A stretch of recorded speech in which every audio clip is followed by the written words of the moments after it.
नमस्कार, मेरा नाम है सुनील कुमार और आप देख रहे हैं तलाश टीवी। पूरे राज्य में जो है नगर निकाय का चुनाव को लेकर के बिगुल बज चुका है, अधिसूचना जारी हो गई है और इसको लेकर गढ़वा जो ज़िला है उसमें पड़ने वाले सभी नगर पंचायत और नगर परिषद क्षेत्र में सरगर्मी बढ़ी हुई है। प्रशासन भी इसके लिए पूरी मुस्तैदी के साथ जो तैयारी की थी और जो तैयारी चल रही है उसको लेकर के लगातार वो बैठकें कर रहे हैं और सारी चीज़ों को लेकर के लगातार लगे हुए हैं। ऐसे में गढ़वा अनुमंडल क्षेत्र के अनुमंडल पदाधिकारी संजय सर हमारे साथ बैठे हुए हैं।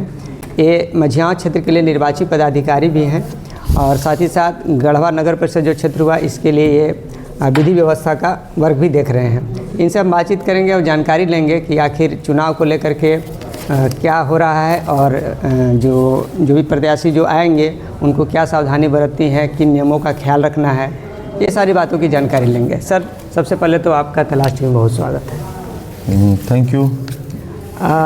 जो कुछ भी अब चुनाव को लेकर तैयारी चल रहा है उसमें डेट को लेकर के जो आज बैठक हुई थी, प्रेस कॉन्फ्रेंस हुआ था, उस दौरान डीसी सर के साथ आप भी वहाँ थे, क्या कुछ जानकारी अभी तक हुआ है और क्या लोगों को ध्यान रखनी चाहिए?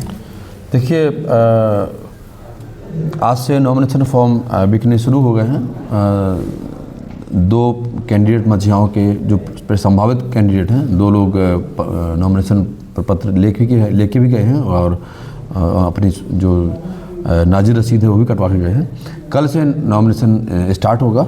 कल से लेकर के 4 फरवरी तक नॉमिनेशन चलेगा। बीच में एक संडे के दिन नॉमिनेशन नहीं होगा और जो 5 फरवरी का दिन है वो स्क्रूटनी के लिए निर्धारित है। मतलब कि जो नाम निर्देशन पत्र आए हैं उनकी समीक्षा की जाएगी कि क्या उसमें कमी बेसी है।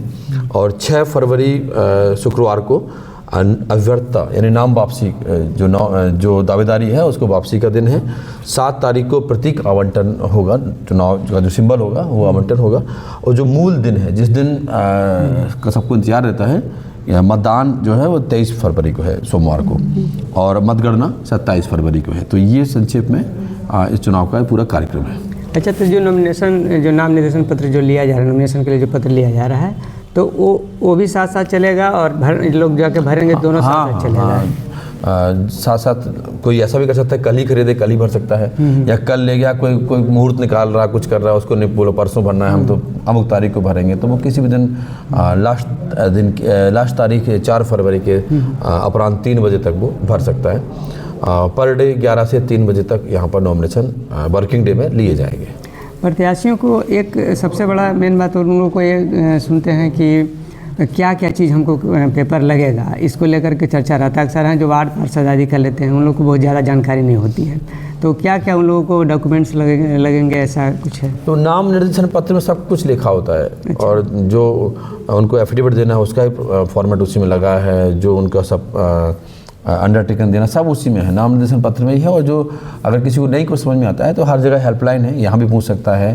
और अगर वार्ड के पार्षद के प्रत्याशी हैं तो वो वहाँ बताने के लिए बैठे हैं, किसी को दिक्कत नहीं आएगी, सबको हम लोग समझाने के लिए बैठे हैं। कहीं कोई डाउट हो तो हम लोग से पूछ सकते हैं वो लोग। तो इस दौरान जो है, चूँकि गढ़वा के लिए भी और मझियाँ के लिए भी आप विधि व्यवस्था देख रहे हैं, विधि व्यवस्था तो दोनों जगह देख रहे हैं आप, तो यहाँ पर जो है आचार संहिता को लेकर के, उसको लेकर के क्या क्या सावधानी प्रत्याशियों को बरतनी चाहिए, या बाकी क्या कुछ पब्लिक के बीच में भी है इसको? अपने अनुमंडल के लिए तो मान लीजिए हमेशा ही विधि व्यवस्था देखना है। अभी आचार संहिता का भी को भी अमल में आ गई है। तो आदर्श चुनाव आचार संहिता को लेकर के उसको दृढ़ता से पालन करवाने के लिए कल हमने एक निषेधाज्ञा भी जारी की है कि डू एंड डोंट्स कि क्या क्या नहीं करना है, क्या क्या निषेध रहेगा। तो एक तो यही है, कोई अस्त्र शस्त्र लेकर के नहीं विचरण करेगा, ना कोई अस्त्र का प्रदर्शन करेगा, और ना ही किसी जाति और धर्म के आधार पर मत प्रभावित करेगा, ना किसी दूसरे की कैरेक्टर असैसिनेशन करेगा, दूसरे का चरित्र हनन नहीं करेगा, अनावश्यक वाद विवाद की बात नहीं करेगा, और कोई ऐसा काम नहीं करेगा कि किसी एक प्रत्याशी के कारण दूसरे प्रत्याशी की रैली, उनकी सभा बाधित हो। ऐसे तमाम सारा लंबा लिस्ट है, 15-20 पॉइंट का है, वो कल निर्गत किया है। अभी तत्काल जो हमें कहना चाहते हैं कि संपत्ति विरूपण के विरुद्ध जो है हम लोग कार्रवाई करेंगे। तो सभी जो संभावित प्रत्याशी हैं उनसे मेरा अनुरोध रहेगा कि वो निजी भवन, निजी परिसर ही क्यों ना हो, जब तक उनका कंसेंट नहीं है, उनका नो ऑब्जेक्शन नहीं है, तब तक उनकी दीवार पर किसी की नारा नहीं लिखेंगे, कि उनकी दीवार पर कोई पोस्टर नहीं लगाएंगे, और सरकारी भवनों पर बिल्कुल नहीं लगाएंगे। प्राइवेट में लगा सकते हैं, लेकिन पूछ करके, उनसे कंसेंट लेकर के लगाना है।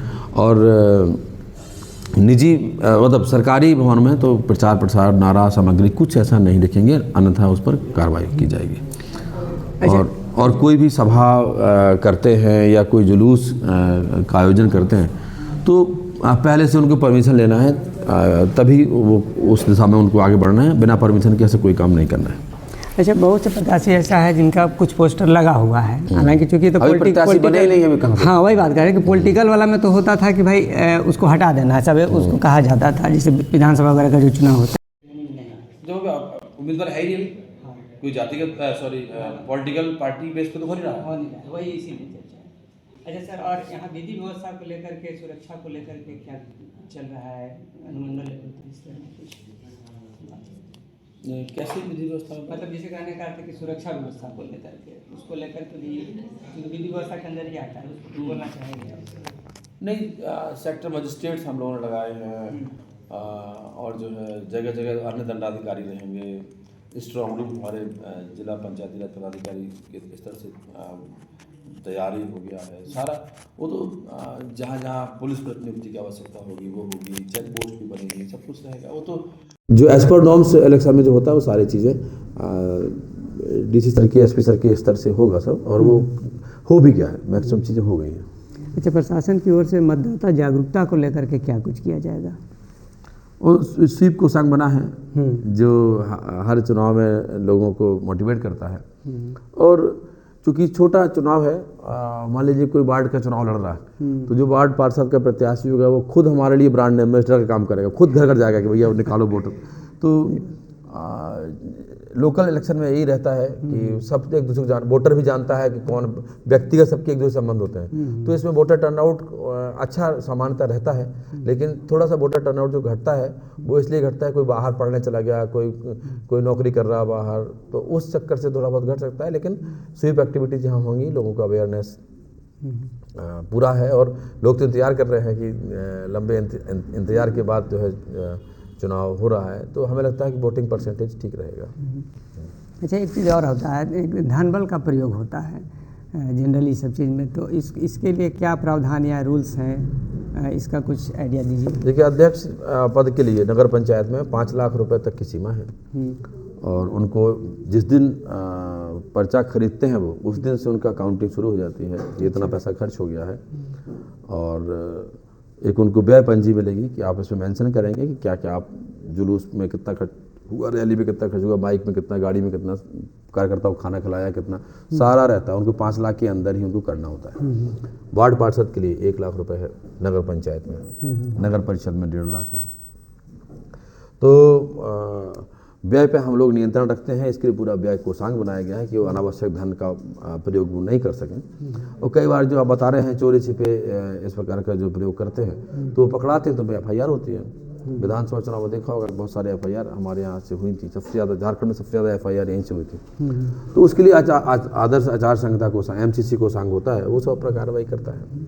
कई बार लोग भी सूचना देते हैं कि अमुक जगह ऐसा हो रहा है, तो हम लोग छापामारी करते हैं, सब करते हैं। तो अब हर व्यक्ति पत्रकार है, सिटीजन जर्नलिज्म का दौर है, सबके पास मोबाइल फ़ोन है, तो उतना संभव नहीं है कि इतना कोई बदमाशी कर लेगा, ऐसा संभव नहीं होता है। वो सबका, वो तो प्रत्याशी एक है तो उसके 4, अगर वो अकेला लड़ रहा है तो 10 तो उसके अगेंस्ट भी लड़ रहे हैं। तो इसलिए जितना आप बोल रहे हो उतना संभव धन बल, सोशल मीडिया के जमाना में हर व्यक्ति तो पत्रकार है, हर व्यक्ति का सोशल मीडिया में है, तो उतना संभव नहीं हो पाता है। और हमें लगता है कि ऐसा कोई जो आपको आशंका है, ऐसा कुछ नहीं होगा। बहुत ट्रांसपेरेंसी के साथ, पूरा नियम कानून के साथ यहाँ पर निर्वाचन की प्रक्रिया संपन्न होगी। बहुत बहुत धन्यवाद सर आपका तलाश टीवी से जुड़ने के लिए। हम चाहेंगे आपका थैंक यू। तो ये थे SDO सर जिनसे हमने जानकारी ली चुनाव को लेकर के। बाद में भी इनसे जुड़ेंगे, अन्य मुद्दों पर भी चर्चा हुई। बहुत बहुत धन्यवाद।